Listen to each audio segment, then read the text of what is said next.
8 times that caliber. And this is a bullet of Winchester Western silver tip that I fired into 20% ordnance gelatin, and it shows maximum deformation to this extent. And that's the function of the hollow point. What you fired into? 20% ballistic gelatin. This is a recognized human tissue simulant by the military. 10% has also been recognized as a human tissue simulant. But if you want to test the expansion of bullets, then you test it on material that is very close to human tissue. 10 and 20% ordnance gelatin, Knox 25A ordnance gelatin, is used as a medium, and I'll show you some examples of that. Now, as I said, the hollow point bullet is designed to expand upwards of about 80% increase in its diameter. The pressures in the cavity drive the walls outward, overcoming those that would tend to collapse the nose inward on itself. Now, bullet Q1 is a bullet that was recovered at the scene in the parking lot. It was recovered the next day. It is my contention that this bullet that was recovered on the parking lot is the one that went through Lieutenant Oliver's body.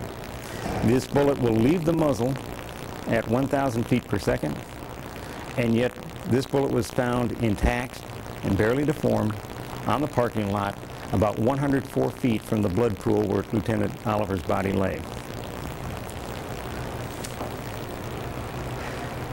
I think that it is reasonable to expect that this bullet could go through Lieutenant Oliver's body without expanding very much at all, that it did produce a small exit wound as a result of it not having expanded or having exited base first or sideways.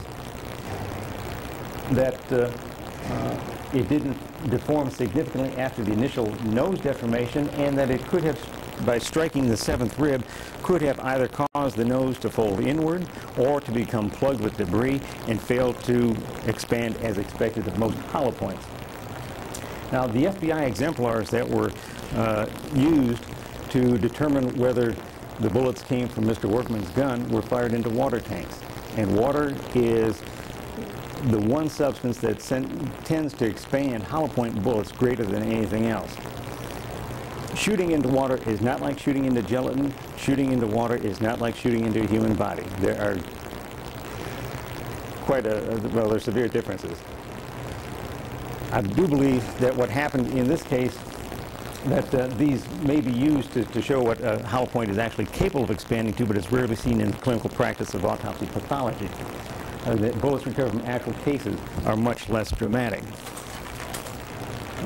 The function of a hollow point, basically, when it strikes the, and this is the wound profile that Dr. Martin Fackler developed for the U.S. Army, and this is a hollow point .357 Magnum bullet, but the function of a hollow point is basic regardless of the caliber.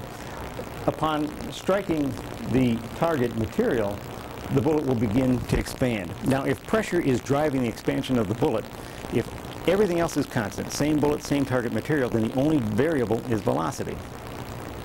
So, when are the pressures going to be the highest? When the velocity is the highest. When is the velocity highest? Just before striking the gelatin.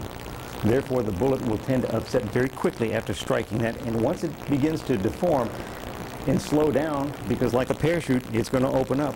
Once it slows down and expands and slows down, the pressures for deformation are reduced. So it expands very quickly and then goes through the tissue, and once it expands, it will penetrate less than a full metal jacket bullet. Again, because it's acting like a parachute, so it comes to rest more quickly. The ideal function of the hollow point is to expand in a sensitive area, a vulnerable area of the body, so that the tissue damage is greater for this type of bullet than for a full metal jacket.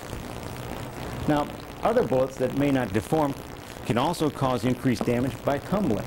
And this is a .38 special bullet in which the center of pressure and the center of gravity are different, so that as the bullet traverses the tissue, in this case the ordnance gelatin, eventually the overturning pressures begin to exert a significant effect, and the bullet will turn sideways. Now, when it turns sideways, it has more surface area and therefore does more damage, just like the hollow point expansion. But it can also complete the rotation and go base first, which is, for most bullets, a very stable position, and it'll produce very little damage thereafter. So by looking at the wound track and looking at the wound profile, you may be able to determine whether a bullet expanded, whether a bullet tumbled,